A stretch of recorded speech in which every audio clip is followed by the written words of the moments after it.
checking in, still celebrating black dads. Listen, I gotta uplift Omar Epps. Like, he amazing actor, but the brother deep. He talked about a moment that he had with his son where he was trying to get some rest. His wife was like, spend some time with your son.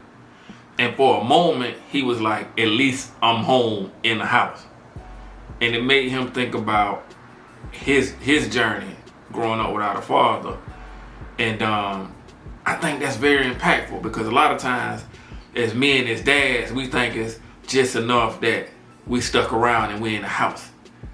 But you could be in the house and not be involved or in the life of your children and your family. He also wrote a book on From Fatherless to Fatherhood and was a part of a documentary, Daddy Don't Go. And man, I want to lift him up. And then I want to challenge all the brothers listening to this to, like, look at how you interact with your children. Are you really an active presence in their life? Y'all have a go. What made you want to write this book? How did that project start for you?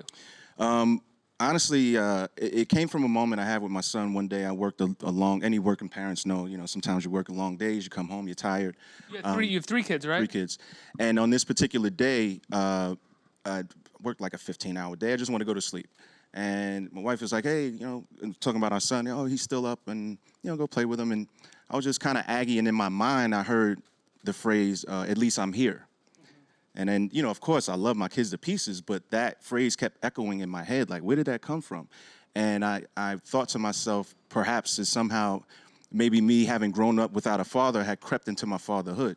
And so I just began a journey, exploration of self. I wanted to unpack that for myself, and it came out in this form, writing, and halfway through, I was like, oh, wow, maybe my story could be used as a tool of inspiration to others.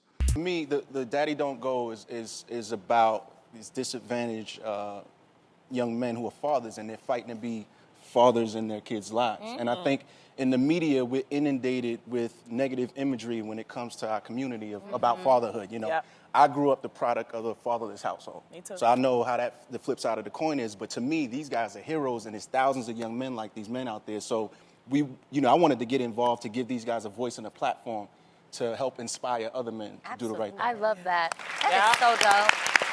What's the most important thing you want people to get from this film? That's a tough question. The most important thing is to if you're a man and you create a child, handle your responsibility. And if you're a man and you start a family with a woman who already has children, you can do that too. I was going to say it's in a cliche sense, and maybe that's the wrong choice of words, but this idea of so many fatherless children, and that's been the case for a long time. Yeah. Why do you think that is? I mean, I think there's many reasons, but what are the solutions is really where my mind focuses. There's been generations of what we could say babies having babies. And I just think as a man and as men, we have to sort of step up to the plate to try to put a stop to fatherlessness. There's something in the book. When I was growing up, it was only 2 of my friends knew their fathers, and we used to look at them like the weird ones, which is bizarre when you think about it now as a grown person. So, again, I'm trying to use my story as a tool to inspire. I wonder